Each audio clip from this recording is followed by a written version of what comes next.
All right, everyone. We'll still give another 5 minutes for anyone else who would like to join, but we'll go ahead and start with our intros for our North Iowa Local Food Coalition meeting, first one of 2023. So if you can go ahead and unmute yourself, maybe put your camera on if you're feeling comfortable, share your name, what business or organization you're from, as well as what's one food or farming thing that you are looking forward to in 2023. And I can go ahead and kick us off. My name is Amelia Atwood. I'm a special project manager with Healthy Harvest of North Iowa. And I'm most excited for the spring cooking classes we've got going on in Franklin County. So go ahead and pass it off.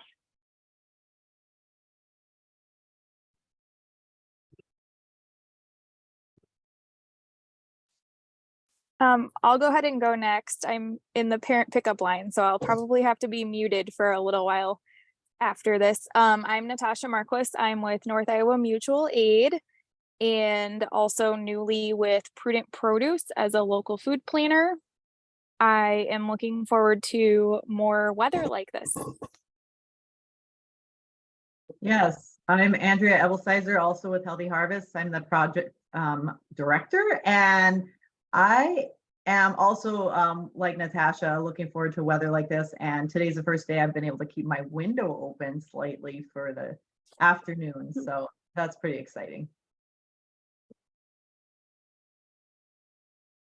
I am Erin McCord, and I'm also with Healthy Harvest, and I'm the local food coordinator. So I work with the farmers markets, Mason City and Clear Lake farmers markets, helping to coordinate them, as well as the Farm Fresh Food Fest, the farmers market workshop, and helping with other projects.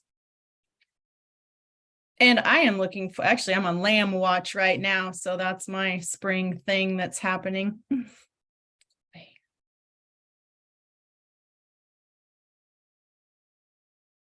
I'm Mary Beyer-Helm-Huey, also with Healthy Harvest of North Iowa and North Iowa Mutual Aid.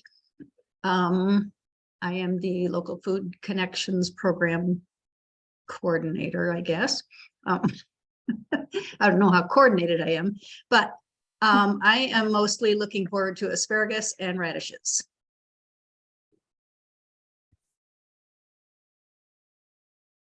I'm with Main Street Charles City, and we oversee the Charles City Farmers Market.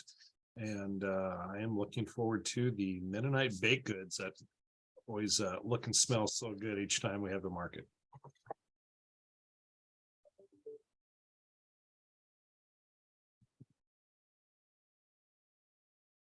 Hi. Oh, go ahead. I'm Joe McKean, and I am the new DCAT and CPPC coordinator for Worth, Hancock, Winnebago, and Cerro Gordo, and Floyd, Mitchell, and Chick counties. And I'm just here to learn about the farmers markets, what I can do, since we have funding sources to help with gaps that might be needed for our community and our families in our community. I thought this would be a great coalition to start with to learn more of how we can help in the community.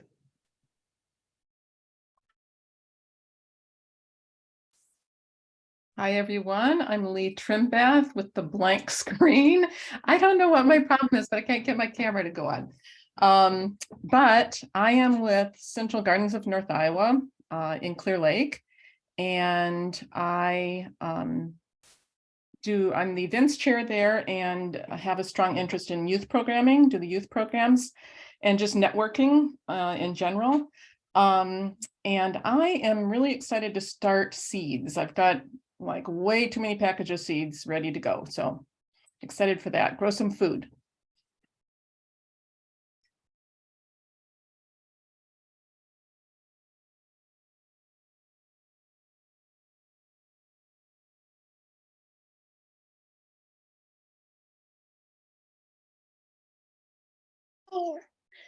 I'll hop in. I'm Marie Boyd with Healthy Harvest of North Iowa, and I have Dakota with me. So we are most excited about all the good produce. I feel like I haven't got some good squash and potatoes going still from my leftover stock, but I'm definitely looking forward. When Mary mentioned asparagus, I was getting all excited over here. So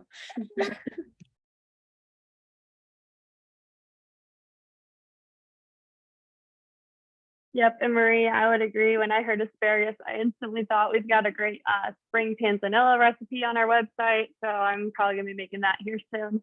As far as introductions, it looks like we may have a few people left, so go ahead and unmute and speak now, or we'll go ahead and move along.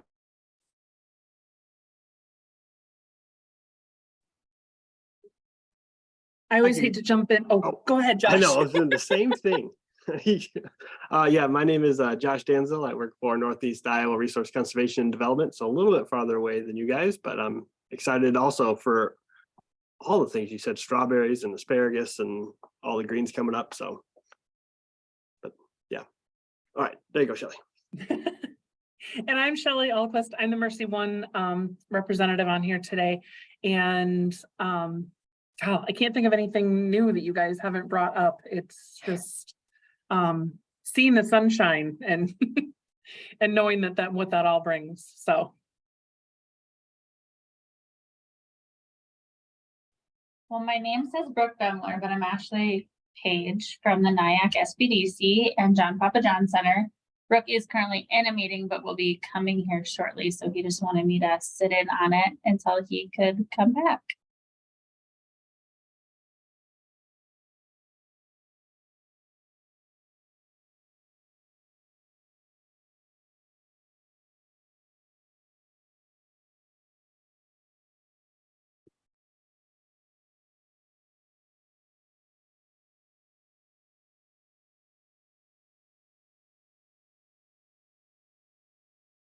Great. Looks like we have everyone started on our introduction topic. So if we want to go ahead and move forward, I'll pass the microphone over to Erin.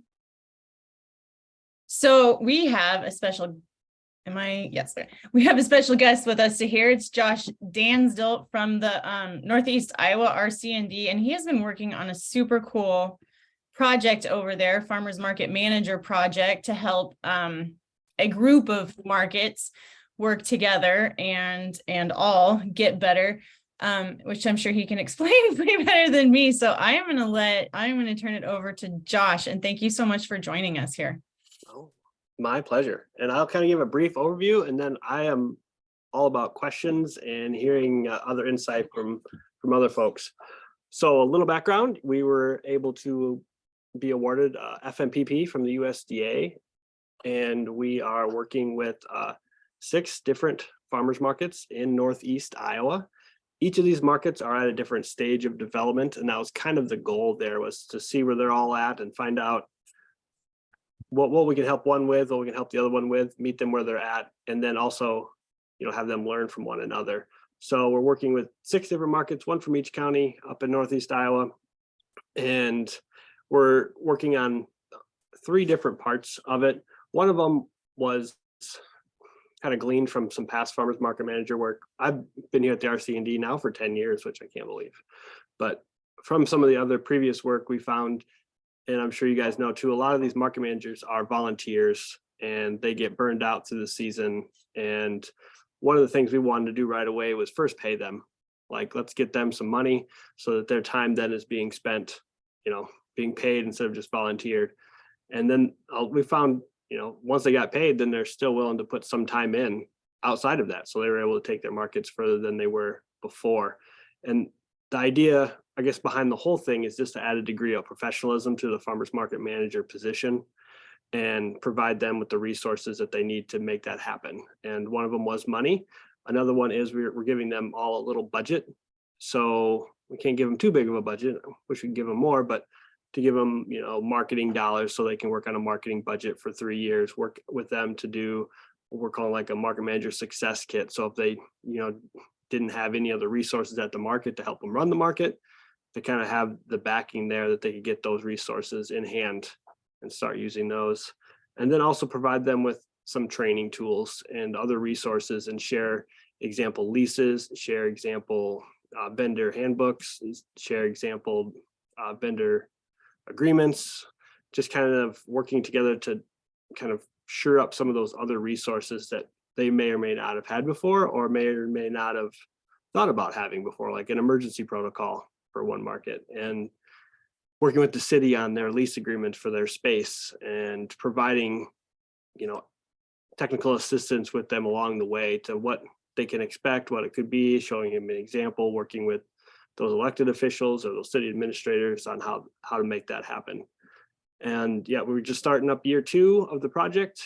We've had a pretty great group of markets that are all showing different growths and different excitement at different levels. And I think right now we're going to have all the same market managers. So I'm excited to see what year 2 will bring and in their development. For some of them have never been market managers before. One of them had just been a market manager for 1 year before that. So, and yeah, I'm happy to answer any questions and direct any sort of conversation that way instead of just having me kind of jabber on.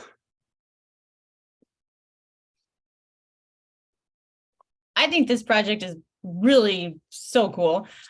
So my position, I feel like is kind of similar to what you're doing, where I work with both the Mason City and Clear Lake markets. And I'd really like to get like other local markets involved, you know, depending on what resources we have at Healthy Harvest to do that. So like, is it one manager for the 6, or each one has a different manager? Each one has its own. And the idea was that, you know, they're going to trust somebody from their community or their region maybe a little bit more. But then also, like myself, end up being the kind of the resource that they lean to, or I can be the one if there's comes up a lot for health restriction or health code violations. They're like, if I reach out to the person, then they're going to know that it was my market that may or may not have done that, and we may or may not become on the radar. Can you reach out for me? And that way it's an area, not just like a market. And then that transparency between me and the vendor, or me and the market manager, you know, they're very willing just to ask me to have me ask them something if it's in the middle of the season. But I do encourage, you know, all of them to get on a first name basis with their health inspector before the season starts. But sometimes there's just a few questions and it doesn't feel real good to ask. But yeah, I kind of help oversee all of them, and then they're all in their own individual pockets working. Yeah. What is the like size range of those markets? Some had, I think 5 was the smallest, and then the biggest is in the 40s. So we wanted to get a little bit of variety there. One of them started off the Cresco market. They only had 1, but this last year, I think they ended up to 12, all in 1 year with their first time ever having a paid person. So that was a great success story. So the funding for paying those people is coming from the FMPP grant? Correct. Yep. So what is the plan once the grant expires? And like, do you have a line on additional funding to keep that going into? So each market, then I'm working with them to create what we're calling like a sustainability plan, and more or less like a financial sustainability plan, and working on different opportunities for fundraising, or a few of them have reached out to the city to get a little bit of funds to try to, you know, supplement what it is now and make sure that they have enough once the grant is done. So some of them were able to get into the city early, and then they had a little bit extra money to do some more marketing, and then they're just going to kind of carry that over into their personnel is what their plan is. So yeah, but no, that's one of these things with these grant funds. You get in there and you get them the money, and then they get built up, and we didn't want them at the end of the project to be like, well, see how good it was. Now what are you going to do? So thinking about the financial sustainability of it in the long term. So would you say the sustainability plans are somewhat similar between the markets, or is it pretty unique depending on the community? Unique depending on the opportunities they have for funding. So, you know, some communities are in one where they have more businesses to go to. Some don't have really any businesses to go to and might have to rely more on a city. Some, but they're all going to be like that sort of a pie, you know, like they're all going to try to search out the private donors and also maybe try to get some city funding or miraculously some private funding that somebody would like to give them. But did, like, as this idea was growing, did they reach out to you? Did you reach out to them? Did you have target markets that you wanted to work with, or how did you find them? yeah, some of them I knew all of them. I've been to all 24 markets in the Northeast Iowa region. Some seem like really good fits, and their trajectory of growth could be, the potential was there. They just needed like a little nudge. The Cresco being the example, like there's thousands of people there. They just needed some organization and a contact person, having a good relationship with the chamber and economic development director there. You know, that was also our goal, was to set up these partnerships that once our funding is out, how can they make sure that they can keep their local one going? And the Cresco example, so the economic development director is right across the street from where the market is.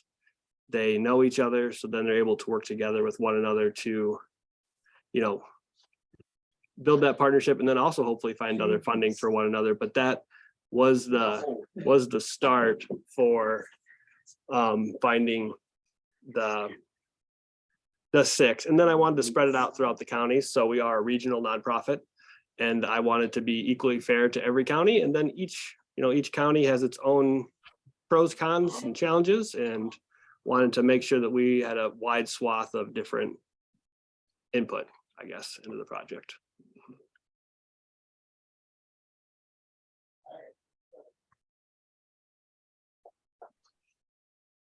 Hey Josh, I love obviously supporting market managers. I think that's a huge piece, and obviously a huge piece of your project. Is there other things that you've either done in year 1 or hope to do in year 2 as far as sharing programs or ideas across the markets, and anything that people saw most success with?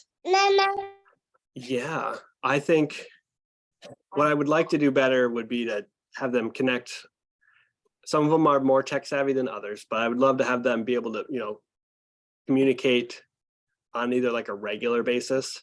It didn't really get formulated out in year 1, that didn't have a regular schedule, or didn't have an opportunity. So I'd like to get them communicating between each other. Some of them were able to actually go to each other's markets, and that actually seemed the most beneficial to all of them if they had time and if it worked out for days.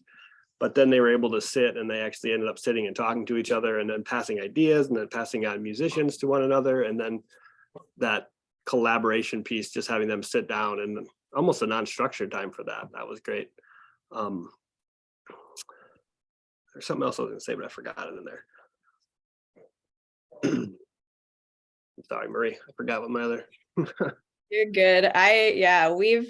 We've historically talked about that, and historically tried to, through this coalition, even bring some of our markets together. And we definitely see that, right? Like, it's hard to get people together in a meeting, whether it's in person or now like virtual is more common, and maybe that's a little bit easier, but it's hard, especially when there's so many volunteer folks and things like that that are trying to make it work.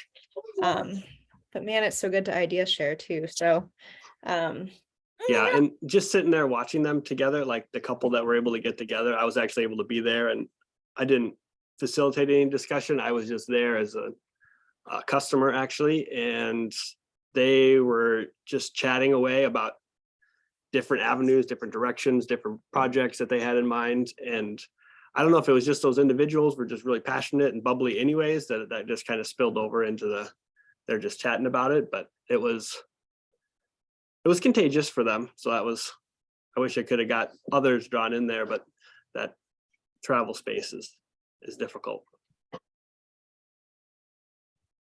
I wonder, the other thing I asked about was if there's any similarities in programming or anything like that, like a key success that any of the markets had that they were willing to share with each other, or if that's a year 2 goal. Yeah, the one that comes to mind is music and events, being able to share. So, we're in a smaller region, there's not as many resources. So musicians ended up being shared in a sense that once I saw like their schedules, you could see that they had a good overlap between musicians and other events actually that kind of plan. So not everybody's able to go to everybody's markets. You know, there's a certain radius, which I'm not sure what it is, but there's a certain radius which pulls people to a market. So if people go to the Cresco or the Decorah or Postville or Independence markets, they're not the same people. So if they have a similar event at all those places, they kind of, it's already planned and organized. They know how to do it and what they need, but now they're hitting different audiences throughout the region. But then some are also unique. Some have different partnerships and different connections that you didn't think of. And so.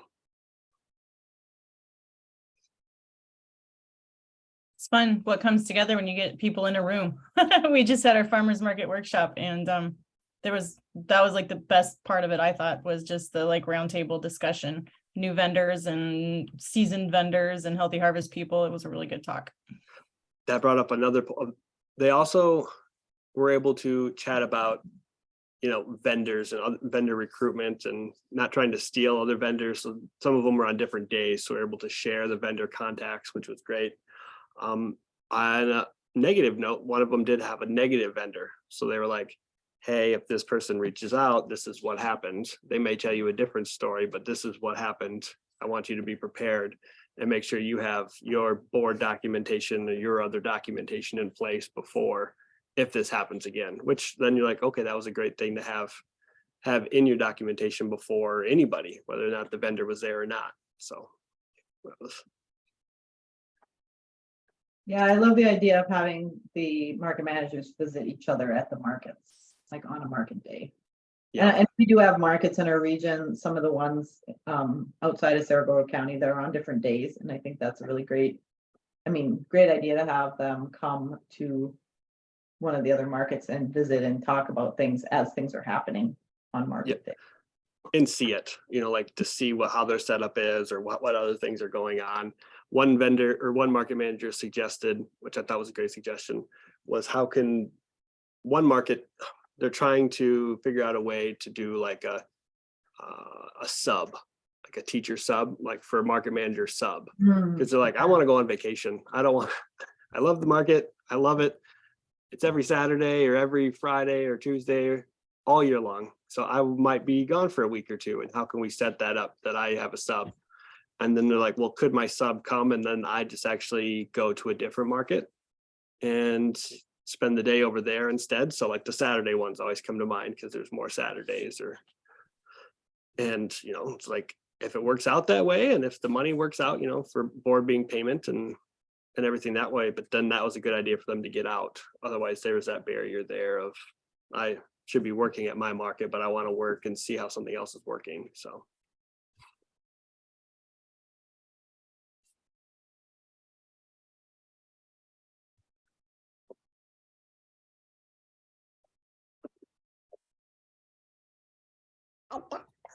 Something I've been noodling on, I'm curious if you have any insight, and I would love others' feedback too, like now or later in the meeting, but the role that youth play in the markets, if you've seen any of that work at your markets or otherwise, as far as either like youth vendor programs or like youth engagement on market boards or anything like that.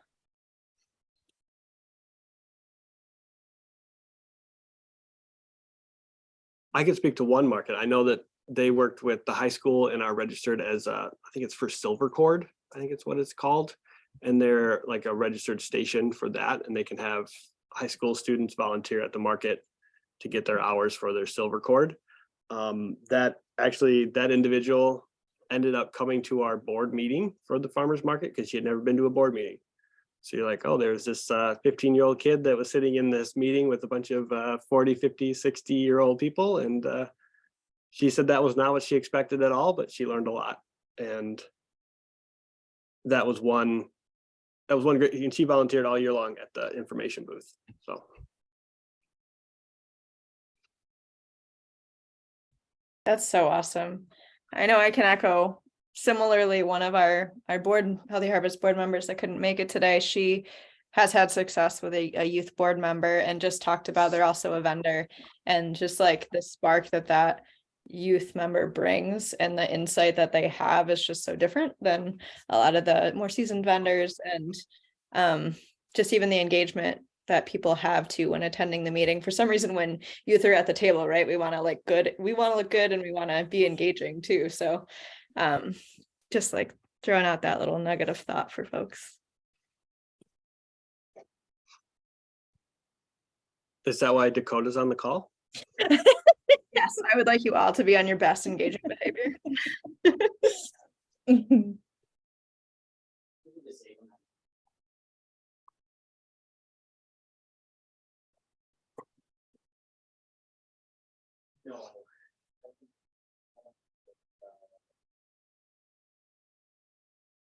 I'm curious just because I know him well enough to do this.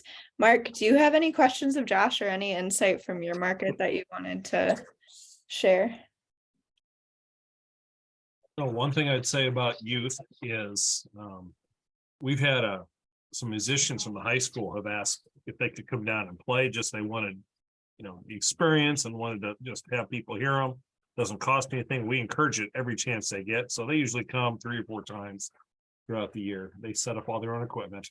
We don't charge them anything to come. We're thrilled to have them down there. So anything we can do to add music or add anything to it. But yeah, the kids have really stepped up and got involved with that. It's very little work for us. We just got to encourage them.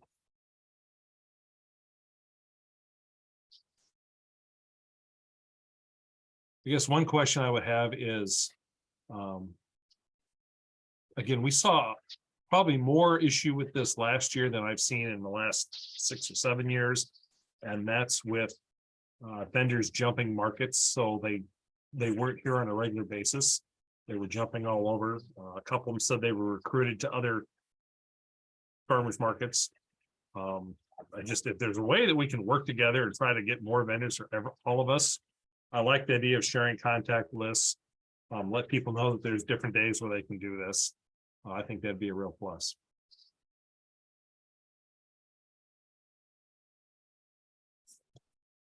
Yeah, I think, and sometimes I don't know if it happens for some places, if they think about a vendor's opportunity to reach different markets if they are on different days.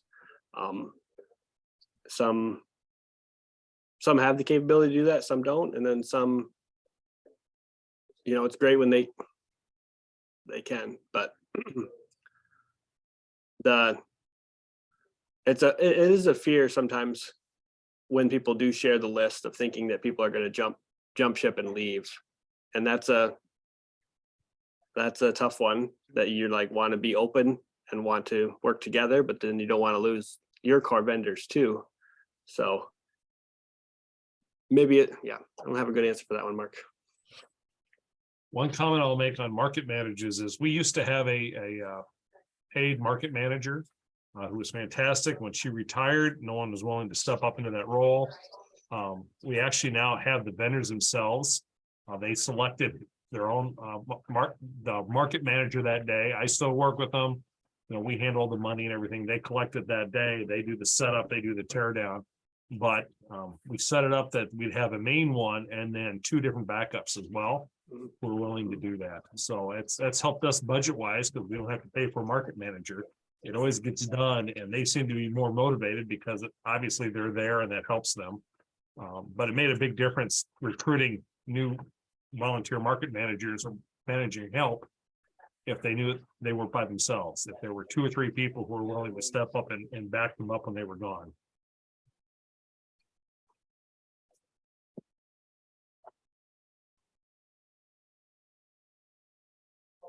And Mark, did that idea come from the vendors themselves then, you said? Nah, it came from me. My board was actually trying to get us to cut back. We ended up, our organization ended up as the administrator because the farmers market here, they kind of splintered. For a while, we had 2 different groups because they wouldn't work together. And there was a real divide between them. And then kind of the 2 main catalysts for that both left, and the vendors were they came to us and said, we need help. We just want to be vendors. We don't want to do administration. We don't want to have a treasurer that we have to worry about. So we've been doing that for probably 15, 16 years. But we were spending more time on it. We really weren't charging them much, if anything, to do that, because we believe how important farmers market is. But my board's saying, we need you to work on other things, you need to cut back, so I give them the choice.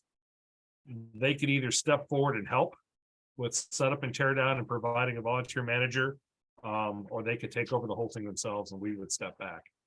And they were more than willing to volunteer as market managers if they didn't have to administer it. They kind of hold their feet to the fire a little bit.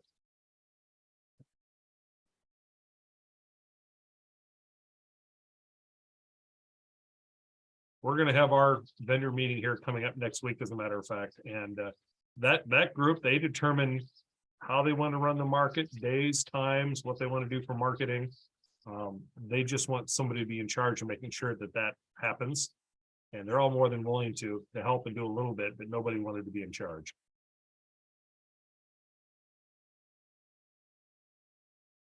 How many vendors is that, Mark? We will range anywhere from 8 or 9 to 17 to 20, depending on the day and the time of year. I'd say week in and week out, we've got our core 8 to 10 vendors who are always here no matter what. And then we got a lot of seasonal ones that'll come. Like I said, I think I saw more jumping around different markets in the area from our vendors that we've had before, which kind of hurt us a little bit numbers wise.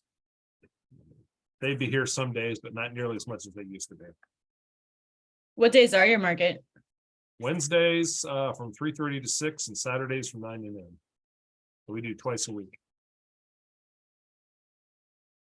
Just one little thing, I guess I thought I'd mention is like at Clear Lake, we had a pretty frank discussion with our vendors a few years back about just being if you're a full-time vendor, that means you're a full-time vendor, and we give a significant price not discount, but it's way cheaper to be a full-time vendor. But if you're not a full-time vendor, you're like hurting the other vendors because it affects the layout, it affects all the things. It takes a lot more time management wise and everything like that. So we talked to the vendors and explained all of that to them. And then we went to a system where if they sign up as a full-time vendor, they have the ability to miss 3 markets for personal reasons.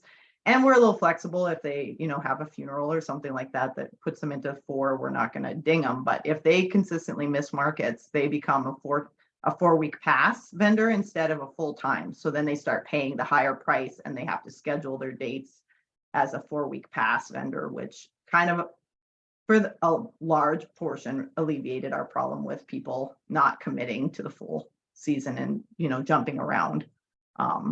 Or just basically not committing or not showing up at the beginnings and the end where we want the market to look full. So some of them come, even if they don't have a lot of stuff, they come because they've committed and they're a full-time vendor and they're going to be there for the market and for the other vendors to show the market support. So I don't know if that helps, but it might be a strategy you guys might want to look into for if you're wanting to get people to commit more fully to a full season.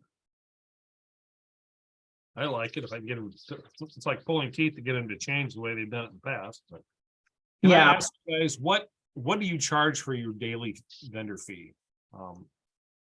Versus, we have a daily vendor fee so that they can just show up and pay at any time, or we've got a season vendor fee. It's 20 for one day, 50 for a 4-week pass, and 110 for full season. And we don't, at least at Clear Lake, you can't just show up.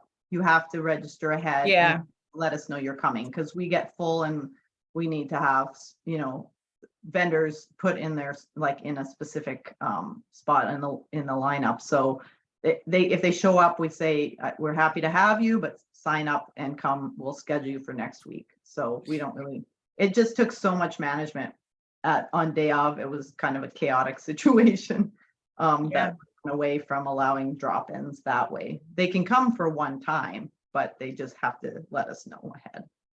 So both the Mason City and Clear Lake markets use Manage My Market, where they have to apply and the board approves, and then they put their dates in and everything. And then from that, we create the layout for each week, and it keeps things as smooth as possible. Still things happen, but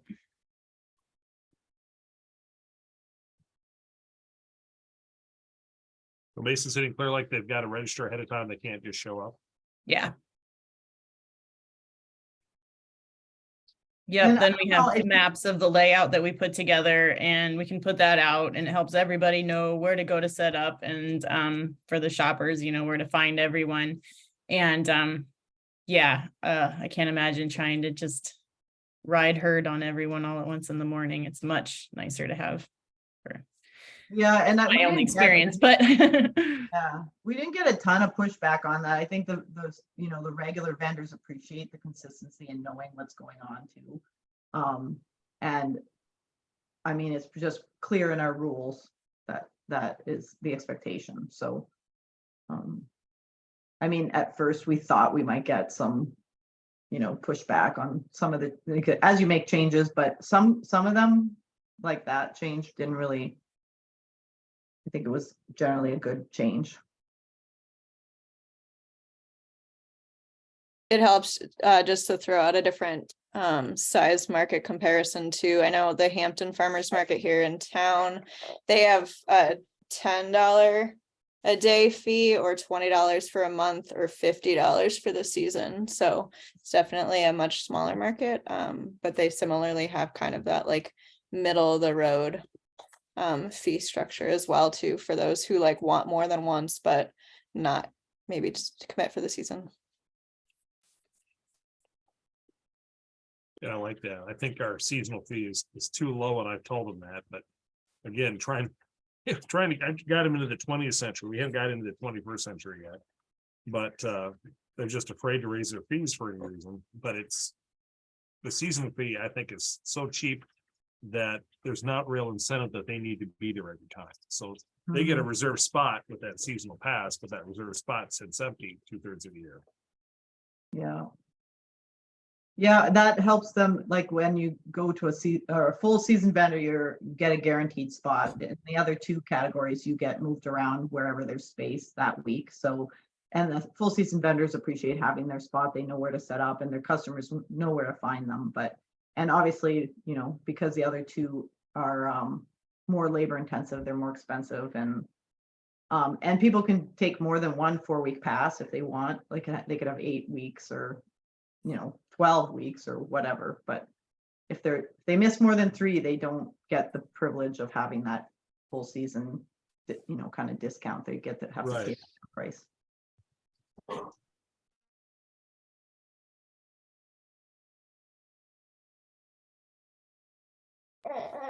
It is definitely tricky depending on the size of the market or yeah, just like the customer flow and things like that. You do want to be sensitive for the investment that the vendors have, obviously.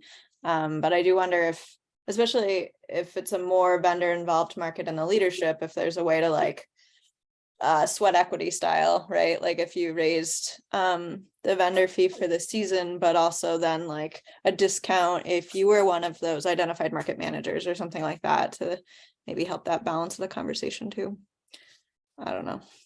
We do that for our volunteer market managers, is they either get a free stall space for the season, because most of them have, the big ones, they've got 2 or 3 spaces. So we'll give them one of the spaces free or a discounted rate depending on how much they help.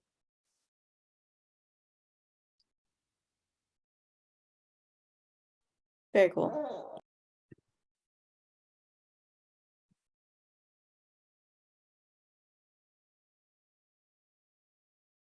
Does Healthy Harvest have a updated list of what farmers markets in the area, when do they meet? That's something that could be shared with the group. Yes, I'm gonna answer that just because I was just looking at it today. That'll be updated within the next couple of weeks on our website. It's just when we are in the process of doing our local food guide outreach. Mary can attest to that. We're wrapping that up and getting our website updated. So we, especially with markets, you can appreciate that sometimes there's changes each year to the day, time, location, what have you. So we always make those so it's only relevant for the year. So the 2023s are not posted yet, but they will be soon, and we can certainly send that out when that's on there.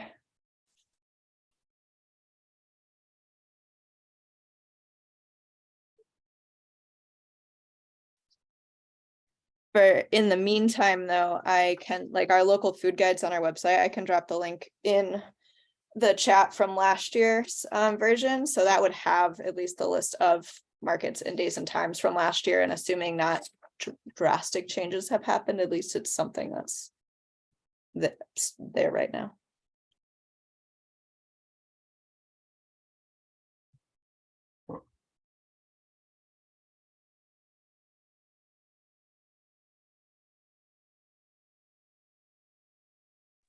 Marie, is Dakota holding up a local food guide? She sure is. But yeah, we were reviewing edits and changes. It's works. She knows what's happening.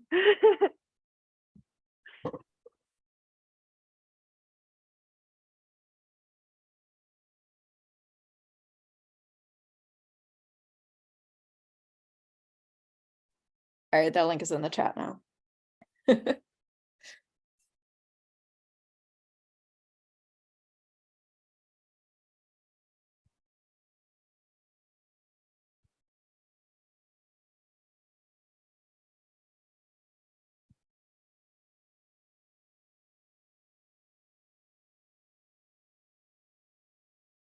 I'm curious, is anybody else working on some exciting stuff for farmers markets this year, programming wise or anything else?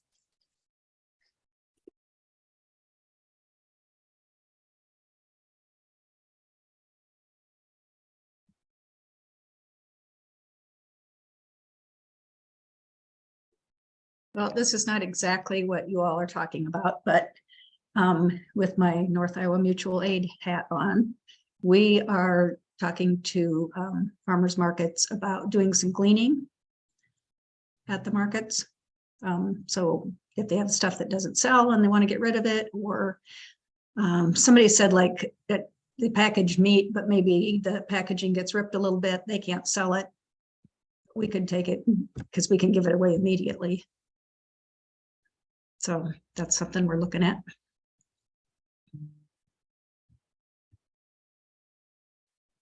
Yeah, Charles City does work with our local food pantry, and we're trying to get the farmers market managers, when they have an overabundance of goods left over that won't stay until the next market, trying to connect them with the food pantry. Problem is, food pantry isn't open on Saturdays, and that's when they have it. So we're trying to connect with somebody who would come to get it. They said, well, all the vendors can just bring it to our house. I said, yeah, that's not going to happen. You need to come get it.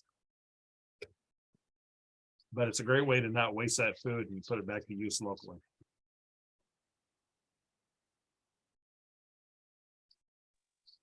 Mark, I'll maybe connect with you after the meeting about how we could maybe work on getting that food to the food pantry. Sounds good. Thank you. This is Lee in Clear Lake with Central Gardens, and that's something I guess we're also interested in. We have a youth group, a middle school, high school youth group that we're trying to grow. We probably had about maybe 10 active kids last year. And in regard to farmers market, that never worked. We were working with the local food pantry and had kids that were willing to go to the market and pick up that food.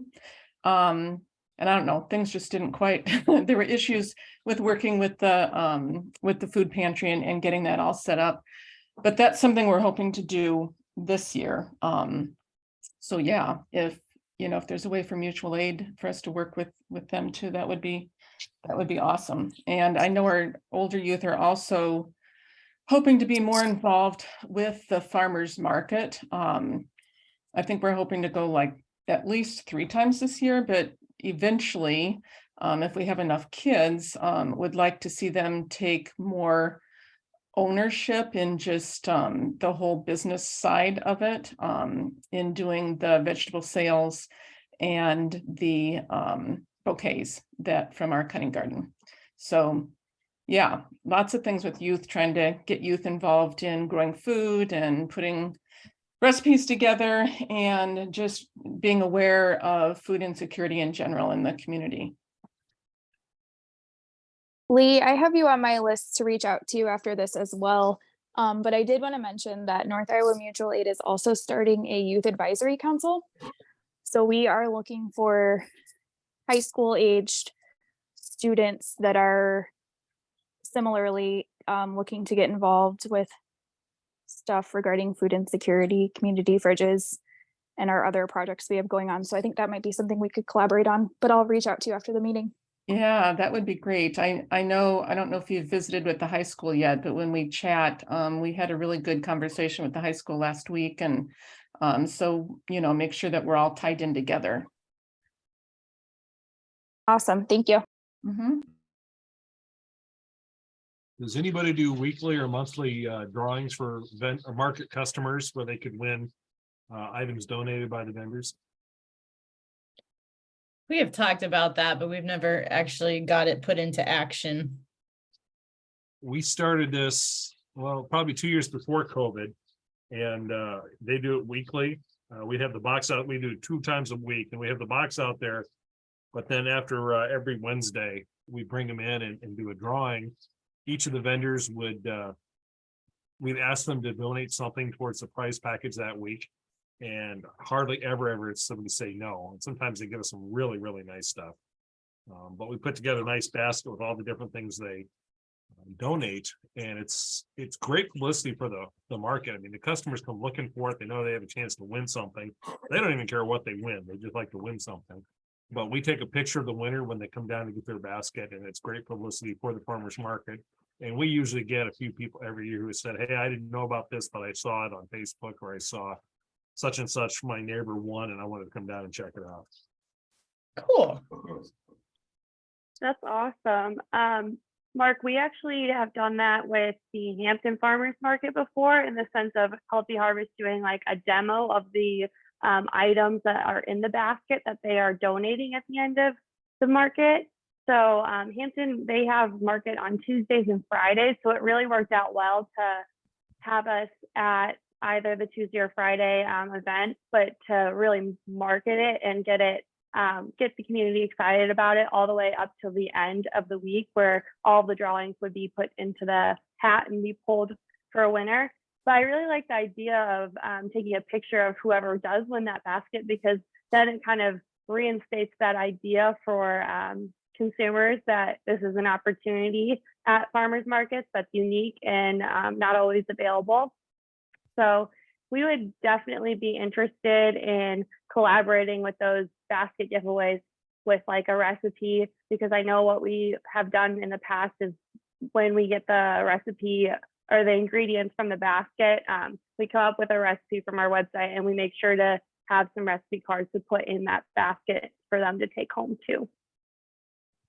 Yeah, that'd be great.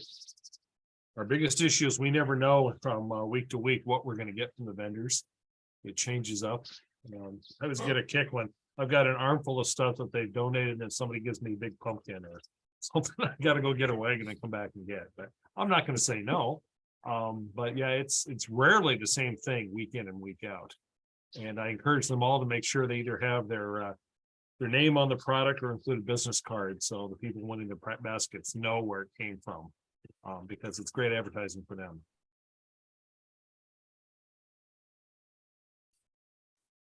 Then they also give some of the good stuff, so it's not just the scraps, right? They do. There's been a couple weeks where I said, boy, I don't know if we need a winner. That looks awful good. Gotta put your name in the hat. Yeah, that would go over well. Quick story that has nothing to do with anything, but since you said that drawing, we have a chamber bingo night we put on, and we just had one recently, and we have a 50-50 raffle, and we picked this little 4-year-old girl who was playing with her mom to come be our guest drawer. And that's the key. You don't want to draw because then they can't get mad at you if you didn't draw their name. But we stirred up really good, and she stirred up really good, was all excited and stood on a chair and pulls out the ticket, and there's her mom's ticket. Oh, no way. Luck of the draw. Rigged.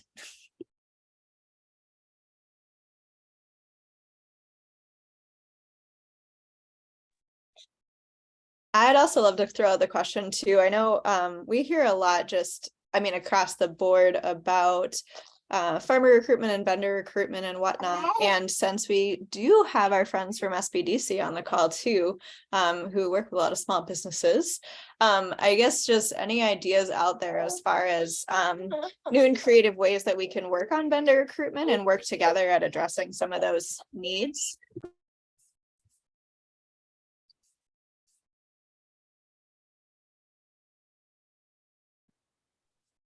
And or throw Josh in there to see if you guys came up with any good vendor recruitment stuff.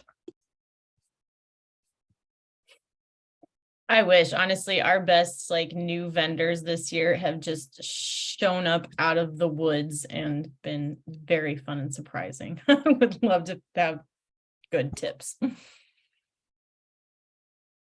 I think obviously we can't predict what our clients are going to be at any given time.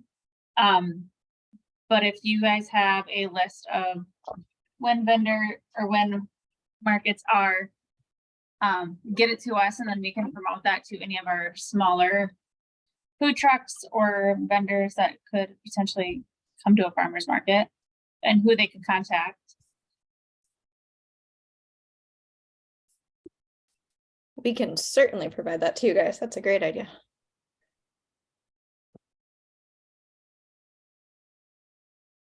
We'll tell you when we talk to potential entrepreneurs in town about business opportunities, I always remind them that farmers market is a great way for them, very low cost. It's a way for them to get their product out there, especially if it's a food product, and let people see them, taste it, find out if it's going to be a hit or not. Everybody says I'm a good cook and I want to open a restaurant.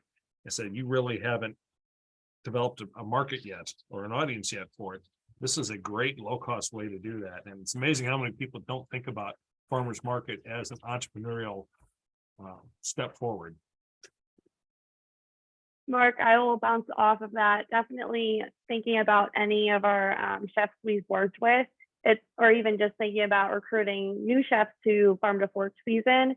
It's a great opportunity for people to kind of test their product, like you said, at a farmer's market before they go into maybe a food truck, and then maybe years later they go into a restaurant. So it's kind of those incremental steps that I feel like could attract new vendors to the market.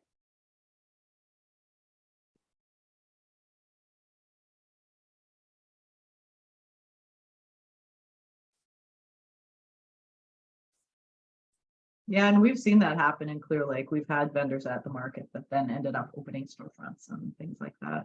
The self-serve donuts and the kettle corn people and different ones. So yeah, very good point.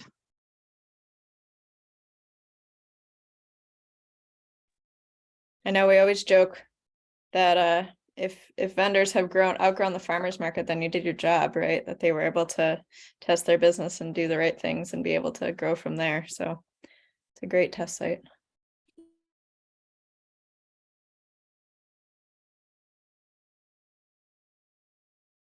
I'm curious, I'm going to segue into a different topic, I guess.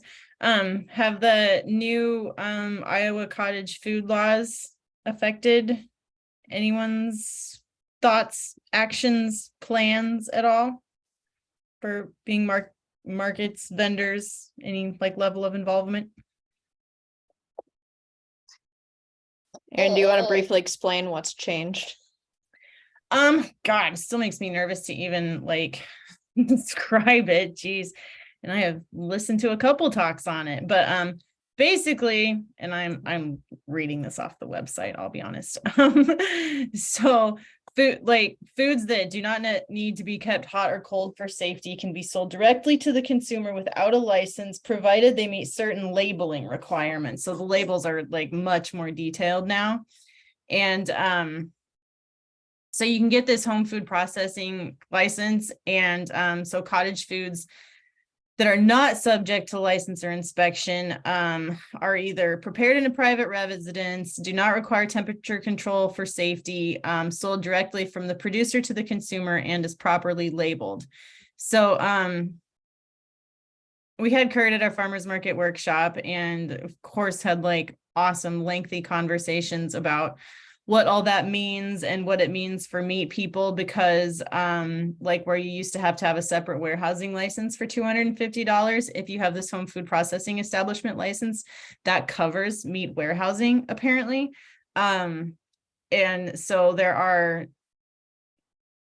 kind of cascading effects that talking to Kurt and Dan at the Department of Health, that like sort of they're still figuring out a little bit, that maybe the legislatures didn't like totally consider the like down the line effects of some of the new rules.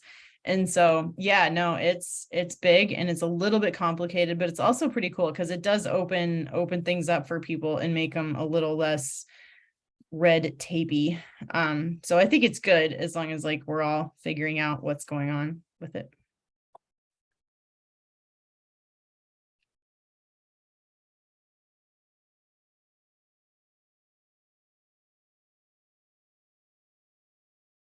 It's neat for vendor recruitment because like when people are contacting me who are like home bakers, which included a couple of people that came to the farmers market workshop, who are really prepared to be like hit with an like onslaught of licensing and kitchen inspections and stuff. They were, you know, almost a little flabbergasted that they were like, really, I just have to put all my ingredients on my label and that's it. But it kind of is it. And so that's been, I think, good for them.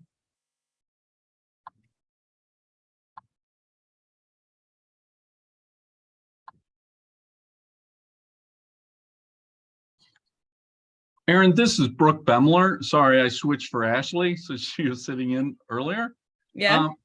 My questions is some of the questions on this new processing.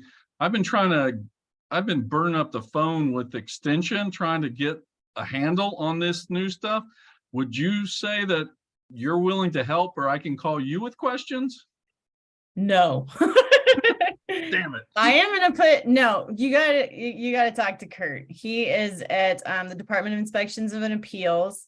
I am gonna put the website in the chat. I know just enough to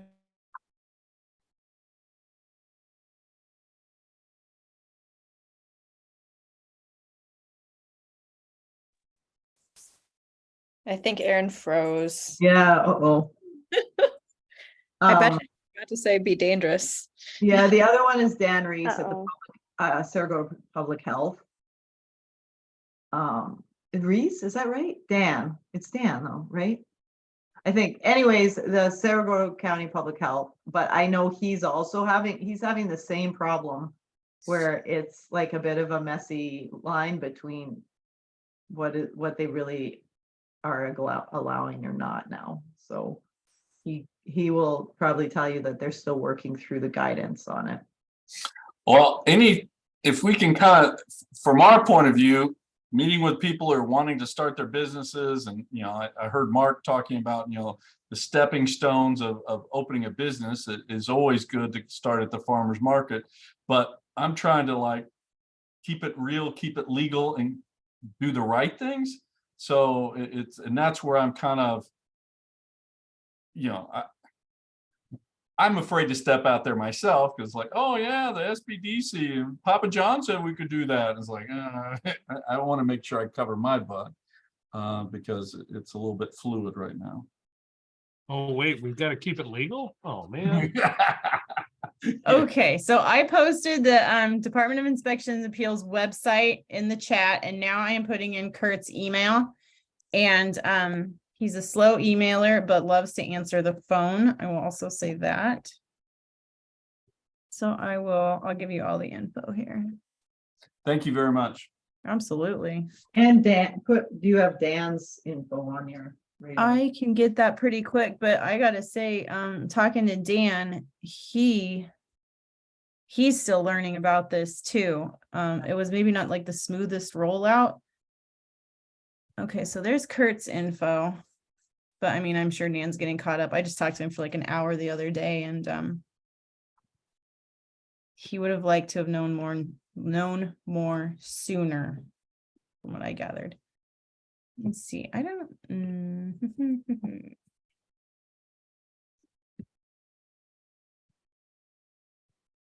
That is Dan.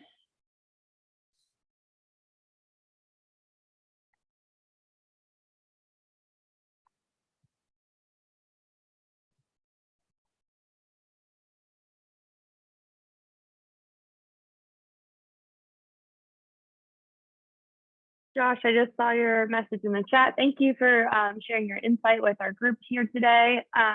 Aaron, while you have those contacts that you're adding into the chat, unless anyone has any further farmers market updates, I think we'll move along to some things we have on the calendar for Healthy Harvest.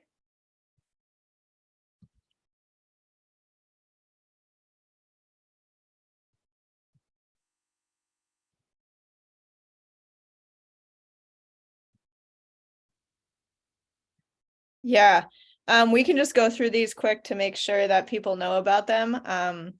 And Erin, first up is Farm Fresh Food Fest. I don't know if you want to do a good pitch as far as I do. In one second. Yes. I can jump ahead quick and tell everyone that NIAC is hosting a gardening seminar / expo event on Saturday.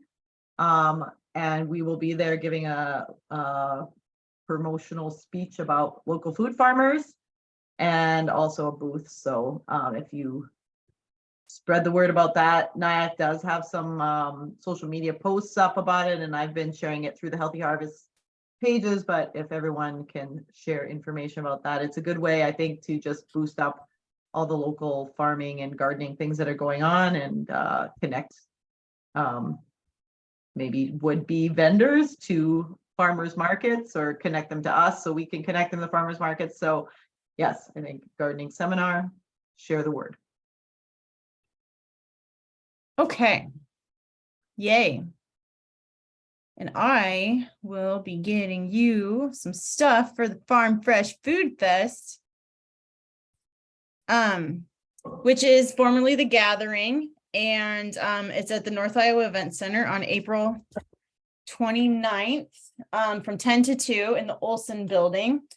And this year we are going to have chefs demos using the products of the vendors that are there. And for sure we have Jess Baldas, and we have 2 strong maybes that we're working on, and hopefully one more. So I think it's going to be super fun. It's going to be very food focused, and I think it's gonna be really cool to have the food right there for people to try. And so we're really trying to really like focus in on how fun and delicious local food can be. And we also are going to have a really cool lineup of children's activities, which last year was just a bear, but this year is, I think, going to be really fun.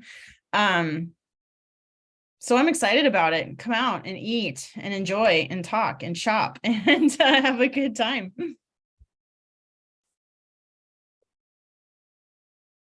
And if you know anybody who should be vendors, let us know or let them know. Yes. Yes. Yes. Yeah, I have, I can put that link in here too. That, yeah, you guys could share with your vendors at your markets.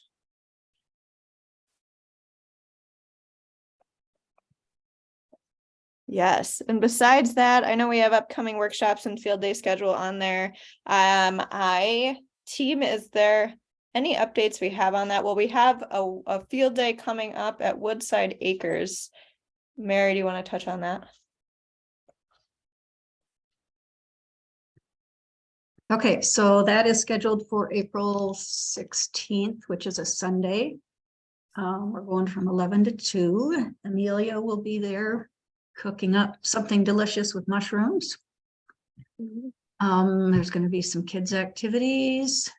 And I don't know if any of you have ever been out there, but it is really an incredible place. And it's really fun to see. You get to see the entire process and mushrooms at every stage. And it smells good too. Yeah. And Yeah, I think that they're also going to have tulips by then, and probably some baby chicks, it sounded like, just being born. So it should be a great day. Yeah, it should be smelling really good with all of the different fruits all of the different food samples and tulips and little chickadees running around. So I think that if you have a chance to come out, it would be a great opportunity to visit Healthy Harvest at one of our events before the Farm Fresh Food Fest. I can also speak to the fact that we have some cooking classes left in Franklin County to go, and our Shamrock cooking class that happened just about a week ago went very well, and we were able to incorporate different ways to use produce, particularly talking about sauerkraut and talking about sneaking vegetables a little bit into our Shamrock shake.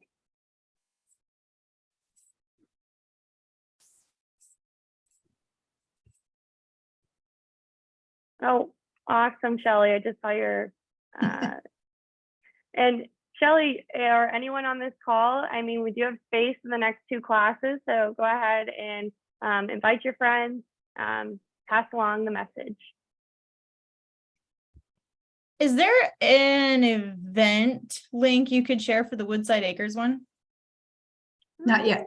That'll be coming out this week. Okay. I was gonna say, I could share, I'm gonna go ahead and drop the link to sign up for cooking classes in the chat, but there's not one for the field day. And Amelia and I have also been doing a series of NIAC classes in Mason City and Hampton, and those are also on our website. So they're a continuing education classes in the evening, and let's see, I have 2 more to go, and Amelia has still her March one, which was local food farms, which is a really fun topic. And then we have Seed Starting 101 and local food on the go coming up. So if you see those and want to share them to your respective Facebook locations, that's good too, because they've had a little bit low on the attendance, and it would be great to get a little more, I don't know, just get it out there a little more. There are Facebook events for all of these things that we're talking about, except the gardening seminar I see is not on our calendar, so I will be putting that on there. Perfect. And last but not least, I know as far as Healthy Harvest updates, we did want to have Marie introduce herself. She is new with our team, and just so you all know her as a resource. Marie, do you want to introduce yourself briefly and share what you do for Healthy Harvest? Yes. Hi. I don't know what happened to my camera, but I can't get it to come back on. So I guess you'll just get to listen to me today. So I am Marie Morud, and I am a shared employee between Healthy Harvest and Iowa State Extension. And I am the K-12 outreach for Iowa State, and I am doing healthy eating education for Healthy Harvest. So I am working with the Farm to School grant, and I'm also doing a little bit of cooking at the Healthier North Iowa. So far I've been doing a lot of research, doing procurement coach training. I've been able to get out to a couple events and meet some of the vendors and meet other contractors with Healthy Harvest. And I was also able to attend a cooking class with Amelia, which was super fun. I learned a lot from her and we had a great time. So that's a little bit about me. I live in Mason City. I'm born and raised here, and raising my kids here as well. And I am super excited to be part of the organization and get out to these farmers markets, especially this summer, and get to meet everyone.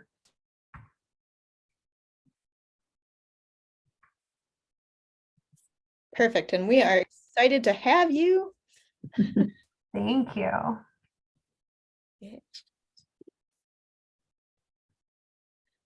Oh, thank you so much, Marie, for giving, or Marie, the new Marie, Marie Moore, for giving us all a little bit more of an insight to just the projects that Healthy Harvest has, as well as what you're working with ISU Extension and Outreach as well. So as far as updates, I kind of feel like we've got most of them covered. Is there anything else we're missing, team? I'm just going to add that on the 29th of April, we also will have a presence at the YMCA Healthy Kids Day. And we're gonna do a kind of a cross promotion thing where if people go to both events and visit the Healthy Harvest booth, they'll get a sticker at each place. And if they get 2 stickers, then their name will go into a drawing for a prize yet to be determined.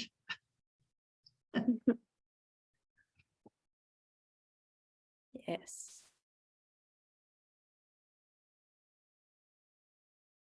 All right. Well, if that kind of sums up like what we have for Healthy Harvest updates, again, if we have any other farmers market updates, go ahead and share those now. Otherwise, we kind of want to rotate through a few different topics between we tend to cover in these meetings, topics regarding food waste, farm to school efforts, community gardens, and market development.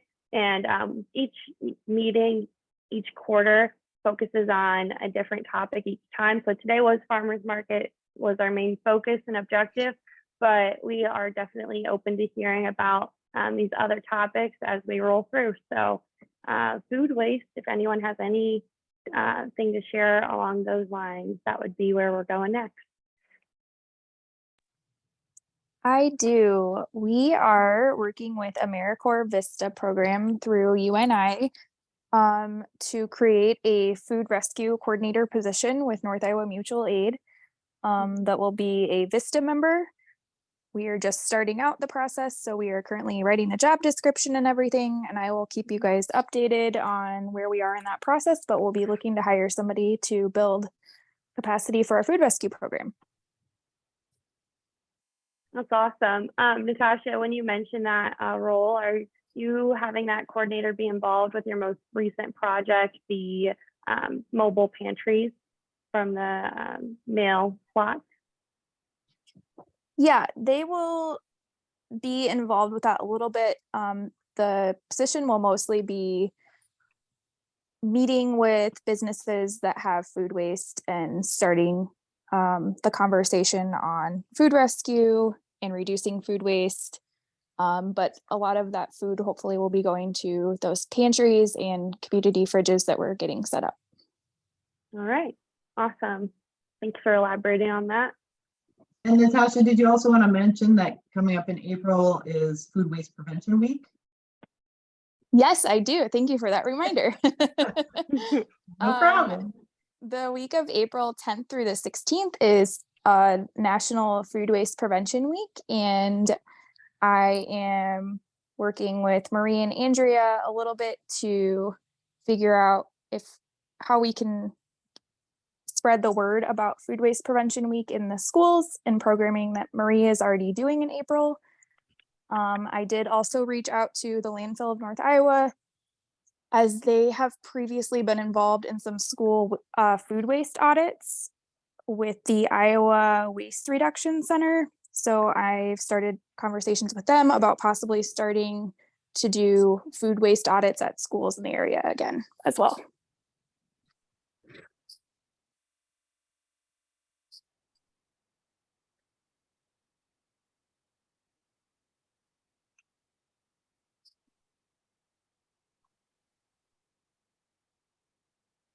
That's awesome.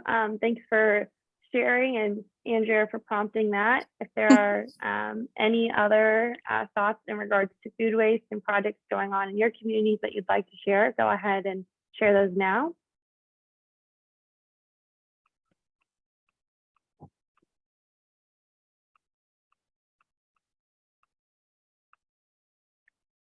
And seeing that I'm not hearing anything, I think safe to say we could go ahead and move on to talking a little bit more about the farm to school initiatives currently in place. So if anyone has anything to share on that, feel free to unmute yourself.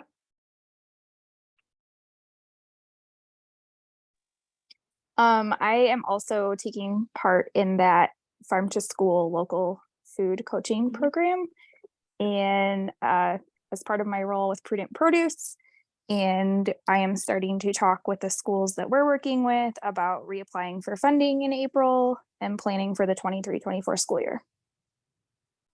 Yeah, so the 3 of us, myself, Natasha, and the new Marie, are all participating in the local food or the farm to school procurement course right now, and will be, like Natasha said, helping some of the schools to learn how to more effectively procure food from local farms. And we're kind of piggybacking that on the current grant that Local Food for Schools grant, and that's helping us to identify schools that are spending the money from the grant and have additional interest to be able to go on beyond the grant and spend money from their own budget on local food procurement.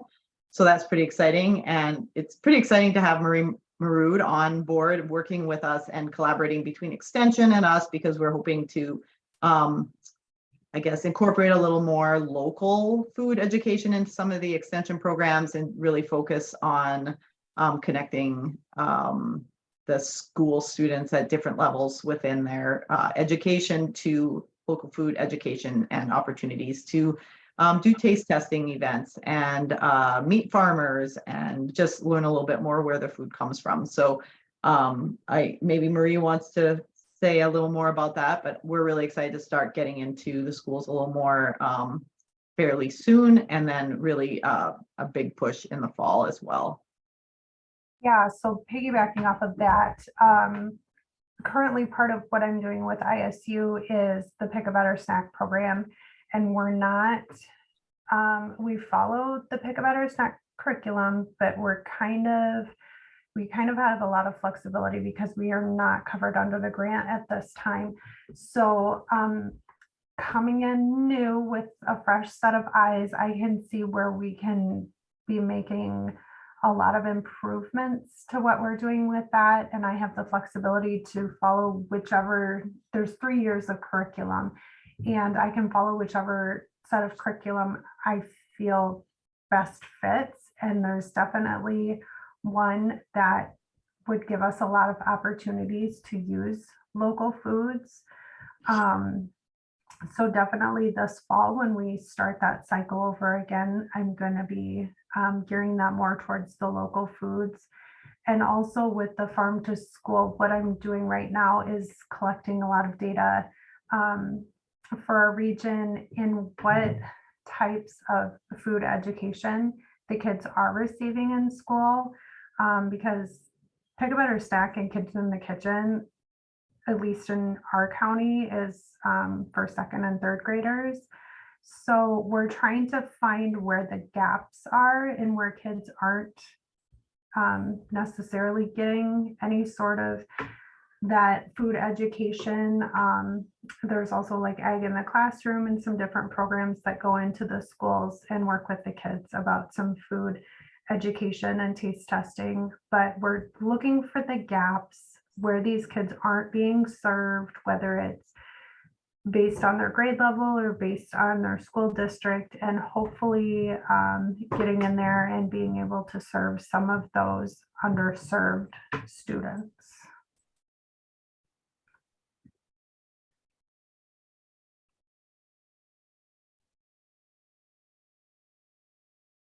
Thank you both for sharing those updates and just where the project is heading for our farm to school initiatives per county.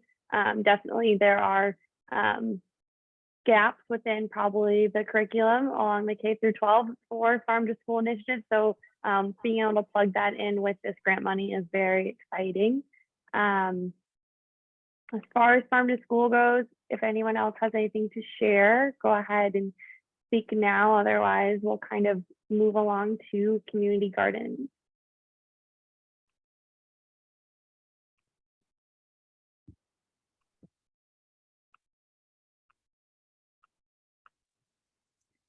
Okay, since no one else is speaking, I will share one thing that we're doing at North Iowa Mutual Aid is we are trying to promote the Plant an Extra Row, encouraging people to plant an extra row to donate food, whether it be to North Iowa Mutual Aid or to a food bank or a food pantry or food shelf. And then I know we've started the conversation of reaching out to some local community gardens if they have extra plots that haven't been used or aren't going to be used, about potentially recruiting volunteers to garden to donate food.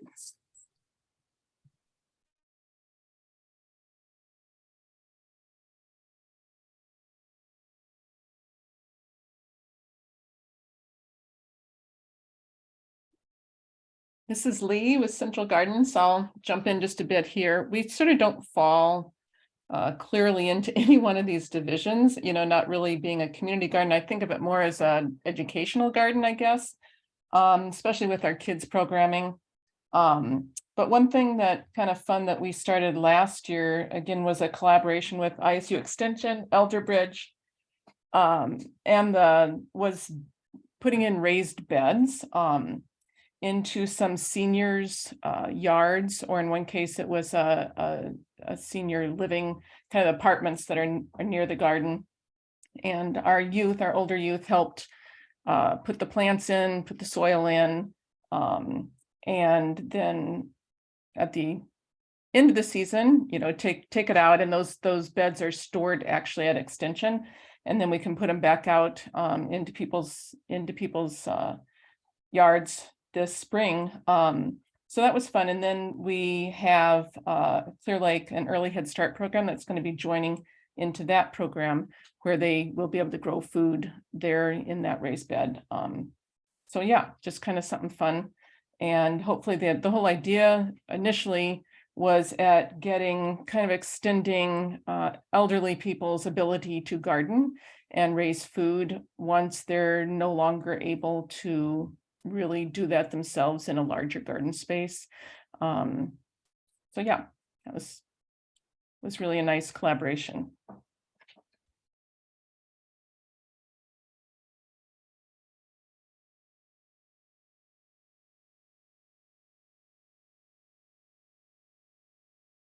And I can speak on behalf of just our last coalition meeting of the summer, or our last in-person one before the colder season. We had spoken with the Northwood Gardens, and they had mentioned having 4-H volunteers doing a lot of those different initiatives, of whether it's to grow another row for donation, or to do some sort of raised gardens, or some sort of coordination with the elderly population. So I know that 4-H was definitely a strong suit in that effort in Northwood, but per county, it seems to be different all around.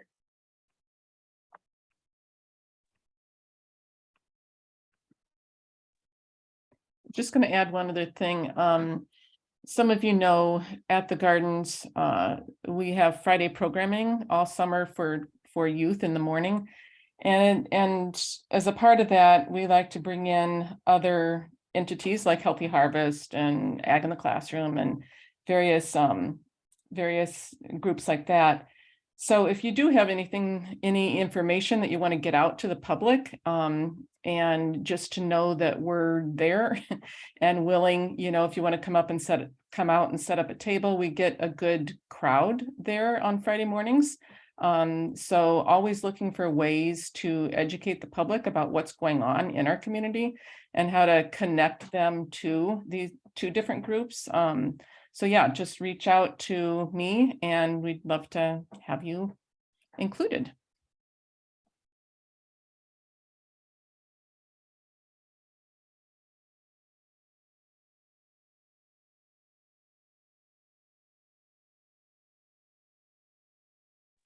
Well, thank you everyone for sharing along these topics, and once again, talking about farmers markets and community gardens and just the different programs that we have going on in our North Iowa region. It's super exciting to think that we're about to hit summer and we're about to be able to really start rolling with a lot of these programs we've been preparing for.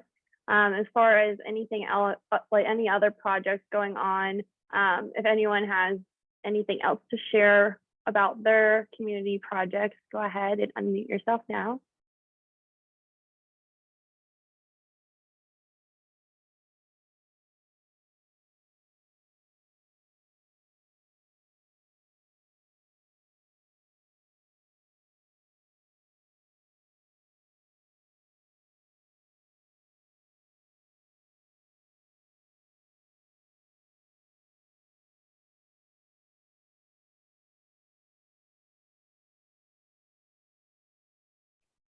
All right. Well, as far as projects in the region, it sounds like we've covered plethora of things today, and hopefully you're walking away with some really good resources on what you may want to sign up for this season, or where to refer people to. As far as these coalition meetings themselves, as I mentioned, we kind of cover along these different topics, each one with an emphasis quarterly. So while farmers market was our emphasis for this meeting in particular, our next meeting in June, Tuesday, June 20th, will be an emphasis around community gardens. So that meeting, along with our farm to school meeting, typically tend to be in person, as long as we can provide that space with a partner organization. But typically this March meeting and December meeting are our virtual meetings. So you can keep a lookout on our Facebook or Instagram for different promotion of those dates as they come about. Or if you are really interested in these coalition meetings and have a lot of passion about your projects that you are willing to share with the group, we're always open to having different speakers throughout the year. So go ahead and send us an email at info@healthyharvestnorthiowa.com if that is something that sounds like it's right up your alley.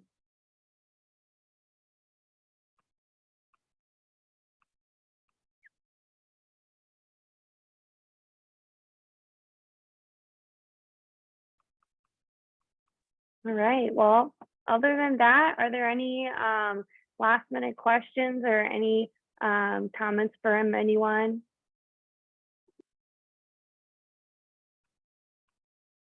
Thank you for a great conversation today.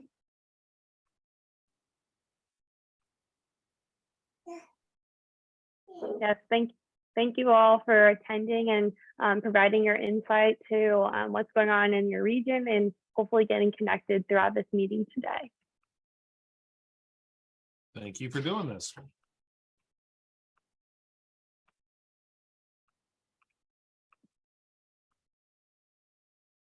All right, well, I'm gonna go ahead and stop sharing my screen. If there's no other questions, you can go ahead and start to and close out of the meeting. Thanks, Amelia. Thanks. Thanks. Go team. Good job. We did it. Nice and smooth. Yes. All right, have a good week. Thank you.